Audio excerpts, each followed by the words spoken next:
अस्सलाम वालेकुम। अच्छा जी, अगर आप पाई नेटवर्क यूज़ कर रहे हैं तो आपने ये चंद पॉइंट्स हैं वो देख लेने हैं और उसके मुताबिक अपने अकाउंट की सेटिंग कर लेनी है। उससे ये होगा कि एक तो आपकी केवाईसी बहुत जल्दी होगी और दूसरे नंबर पर आपके जो कॉइन हैं उनकी माइग्रेशन जब होगी तो वो जल्दी से आप सेल कर सकेंगे। ठीक है, तो सबसे पहले आपने करना क्या है, अगर आपने इसको ज्वाइन किया पाई नेटवर्क को तो आपने ये सेटिंग कर लेनी है। और अगर ज्वाइन नहीं किया तो ये जो वीडियो है इसकी डिस्क्रिप्शन में मैंने इसका लिंक दे दिया है, आप उस लिंक से ज्वाइन कर सकते हैं। और उसके अलावा मैंने अपने व्हाट्सअप ग्रुप का भी लिंक इस वीडियो की डिस्क्रिप्शन में दे दिया है। उस ग्रुप में मैं मुख्तलिफ जो अर्निंग ऐप्स हैं फ्री वाली उनके बारे में मुसलसल अपडेट देता रहता हूं, तो आप वो मेरा व्हाट्सअप ग्रुप भी ज्वाइन कर सकते हैं। अच्छा, अब करना क्या है, आपने ये पाई नेटवर्क का जो आपका अकाउंट है इसको ओपन कर लेना है। और ये जो नज़र आ रही है ना लेफ़्ट साइड कॉर्नर में 3 छोटी छोटी लाइनें, इन पे आपने क्लिक कर लेना है। और उसके बाद आपने प्रोफाइल पे आना है, ये जो प्रोफाइल है इस पे आना है। तो सबसे पहले आपने जो अहम बात है सबसे ज़रूरी वो आपने ये करनी है कि आपने जब पाई नेटवर्क पे अकाउंट बनाना है तो आपका नेम वही होना चाहिए जो आपका ओरिजिनल नेम है आईडी कार्ड पे, उसकी स्पेलिंग भी वही होनी चाहिए। जैसे मेरा ओरिजिनल नेम है मुदस्सर इश्तियाक और मेरा पाई नेटवर्क पे भी यही नेम है। ठीक है, यूज़र नेम आपका कोई भी हो सकता है। दूसरी बात यह है कि आपने जो फेसबुक बनाई है वो भी आपकी ओरिजिनल नेम वाली हो जो आपने इधर वेरीफाई करनी है। ये देखें ना, मैंने वेरीफाई किया और इधर टिक लगी हुई है। ईमेल किसी भी नेम से हो सकती है लेकिन उसको भी आपने वेरीफाई करना है। जब आप वेरीफाई करेंगे तो उस पर लिंक जाएगा, उस पर क्लिक करके वो वेरीफाई जो है ना हो जाएगी। ठीक है, उसके बाद मेरी केवाईसी भी हुई है। केवाईसी जब आपने करनी है तो याद रखें आपका जो आईडी कार्ड है वो इंग्लिश लैंग्वेज वाला होना चाहिए, जिसको स्मार्ट कार्ड कहते हैं, जिस पे सिम लगी होती है। ठीक है, ये जो मोबाइल नंबर है ना ये मैंने वेरीफाई अभी तक नहीं किया है तो ये करना ज़रूरी भी नहीं है। फेसबुक आपकी हो जाए, ईमेल हो जाए, ठीक है, काफ़ी है। उसके बाद आपने केवाईसी अप्लाई कर देनी है। जिस तरह मैंने बताया कि सेम नेम होना चाहिए पाई नेटवर्क के अकाउंट पे, वही नेम आपके आईडी कार्ड पे होना चाहिए और वही आपकी फेसबुक की आईडी पे होना चाहिए जो वेरीफाई करनी है। और आपकी 2 माह से भी पहले केवाईसी हो जाएगी, 8वां स्टेप क्लियर हो जाएगा, माइग्रेशन भी हो जाएगी। अच्छा, एक दो ये सेटिंग आपने देख ली।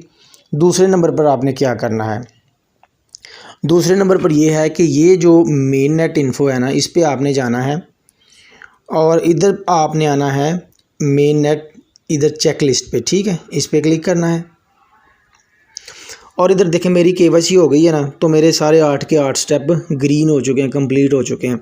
इधर आपने जो चीज़ याद रखनी है वो ये है कि 3 नंबर स्टेप पे जो आपका वॉलेट का एड्रेस है ये जो लगा हुआ है ना, यही आपका ये 7 नंबर में लगना चाहिए।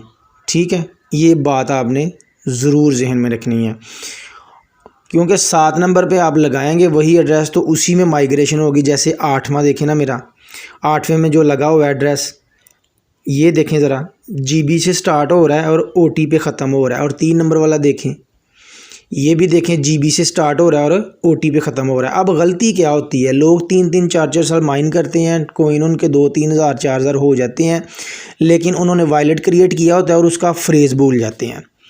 तो फिर वो नया वॉलेट क्रिएट करते हैं और नया वॉलेट क्रिएट करने के बाद वो उसको ना 3 नंबर में कन्फर्म करते हैं और ना ही 7 नंबर में। तो होता क्या, पाई जो है वो पुराने वॉलेट में चली जाती हैं जिसका वो फ्रेज़ ही भूल चुके होते हैं और बाद में वो पाई ज़ाया हो गई क्योंकि उन्होंने तो नया वॉलेट क्रिएट किया था। तो जब भी नया वॉलेट क्रिएट करना है, अगर पुराने वॉलेट को कोई इशू है तो वो नए वॉलेट का जो एड्रेस है वो आपने 3 नंबर में भी कन्फर्म करना है और उसकी फ्रेज़ को 7 नंबर में भी कन्फर्म करना है। ठीक है, ये बात याद रखनी है। 4 नंबर पे जब आपने आना है ना लॉकअप सेटिंग में, तो इसकी लॉकअप की जो सेटिंग है ना वो आपने 100% ऊपर से रख दी और नीचे से 2 वीक्स पे रखनी है। तो इसका मतलब ये होगा कि आपके 100% कॉइन जो है माइग्रेशन के बाद 2 हफ्ते के बाद आपके वॉलेट में आ जाएं, अनलॉक हो जाएं, आप सेल कर सकें। गलती इधर क्या करते हैं, नीचे से रख देते हैं ये 3 साल पे। तो उसका मतलब ये होता है कि मेरे जितने भी कॉइन हैं जब वो माइग्रेट हों तो 3 साल बाद अनलॉक हों, 2026 में जाके, जैसे ये 2023 चल रहा है, तो उसका फ़ायदा नहीं होता। ठीक है, इसको आपने 2 वीक्स पे रखना है। इसको आप 25% पे भी रख सकते हैं अगर आपने रखना है तो, लेकिन बेहतर ये है कि इसको 100% पे रखें ताकि स्पीड भी थोड़ी अच्छी रहे। और इसको नीचे से 2 वीक्स पे ज़रूर रखना है और इसको सेव कर देना है, ये एक ही दफ़ा सेव होगा। उसके बाद जब 8वां स्टेप क्लियर होगा तो फिर आप ये सेटिंग चेंज कर सकते हैं। बेस्ट सेटिंग यही है, नीचे से 2 वीक्स, ऊपर से 100। ठीक हो गया, ये भी अहम पॉइंट था। अच्छा, ये पाई ब्राउज़र है, इसमें जो है ना आपका वॉलेट होता है और केवाईसी भी इधर से ही अप्लाई होती है, ठीक है। अच्छा, इसके अलावा जो और भी एक अहम बात है वो ये है कि ये जो वॉलेट है ना पाई, जिसमें आपकी पाई माइग्रेट हो जाती हैं, ये 24 वर्ड्स वाला पास फ्रेज़ होता है। ये जब आपने वॉलेट क्रिएट करना है तो ये 24 वर्ड्स वाला आपको पास फ्रेज़ मिलेगा। एक दफ़ा आपने कॉपी करके उसको हमेशा के लिए सेव कर लेना है किसी अच्छी जगह पे, चाहे अपने मोबाइल पे स्क्रीनशॉट लेके, चाहे उसका प्रिंट निकलवा लें। वो आपने भूलना नहीं, अगर वो भूल गया तो आपका अकाउंट ज़ाया हो गया, फिर आपका अकाउंट कभी भी अनलॉक नहीं होगा, क्योंकि जब भी अनलॉक आप करेंगे ये जो 24 वर्ड्स वाला पास फ्रेज़ है ना, इसकी ज़रूरत आपको पड़ेगी। और एक बात जो आपने जहन में रखनी है इधर, वो ये है कि ये जो 24 वर्ड्स वाला आपका पास फ्रेज़ है ना, ये पाई नेटवर्क वालों को भी नहीं पता होता। अगर ये गुम हो गया वापस नहीं आ सकता, क्योंकि ये ऑटो जनरेट होता है।